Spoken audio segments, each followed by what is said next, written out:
এটা আমি এখন অবস্থান করছি পঞ্চগড় জেলার রাজনৈতিক পঞ্চগড় জেলার সবচেয়ে বড় বাজার যেটি সেটি হচ্ছে রাজনগর বাজার। এই বাজার থেকে খুচরা এবং পাইকারি পণ্য। আপনাকে জানিয়ে রাখি যে আসলে বৈশ্বিক যে পরিস্থিতি, এই পরিস্থিতির কারণে পঞ্চগড়ের সার্বিক যে দ্রব্যমূল্যের পরিস্থিতি সেটি কিন্তু আসলে একটু টালমাটাল। অর্থাৎ যেসব পণ্য দেশের বিভিন্ন স্থান থেকে পরিবহনের মাধ্যমে পঞ্চগড় জেলায় আসে সেসব জিনিসের দাম কিন্তু বেড়ে গেছে। বিগত 2 মাস ধরেই প্রতিটি পণ্যের দাম কিন্তু ক্রমান্বয়ে বাড়ছে। যেমন চাল, ডাল, সয়াবিন তেল শুরু করে বুট, ছোলা, চিনি, এইসব জিনিসের দাম কিন্তু বাড়তেই শুরু করেছে এবং সেটি কিন্তু ধারাবাহিকভাবে বাড়ছে। বিশেষ করে সয়াবিন তেল, যেটি বোতলজাত সয়াবিন তেল, সেটি কিন্তু গত 2 সপ্তাহের ব্যবধানে 18 থেকে 22 টাকা পর্যন্ত বেড়েছে।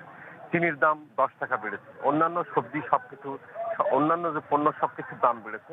আর আরেকটি বিষয় হচ্ছে যে পঞ্চগড় জেলায় প্রচুর পরিমাণে সবজি এখানে উৎপাদন হয়, কিন্তু এই কৃষকদের যে উৎপাদিত সবজি সেই সবজি কিন্তু সারা দেশের বিভিন্ন অঞ্চলে যায়। কিন্তু বর্তমানে পরিবহন সংকটের কারণে, অর্থাৎ তেল না পাওয়ার কারণে কিন্তু পরিবহন মানুষ পাচ্ছে না। তার কারণে স্থানীয় বাজারে যে উৎপাদিত সবজি হচ্ছে সেটি কিন্তু কৃষকরা আসলে দাম পাচ্ছে না। যেই সবজি গত 2 সপ্তাহ 3 সপ্তাহ আগে 40 টাকার উপরে বিক্রি হচ্ছে সেটি কিন্তু এখন সর্বনিম্ন পর্যায়ে এসে অর্থাৎ 10-15 টাকা বিক্রি হচ্ছে। তো এই পরিস্থিতির কারণে কিন্তু পঞ্চগড়ের যে উৎপাদিত সবজি সেটি বাজারজাত হতে পারছে না। ধন্যবাদ রায়হান আপনাকে।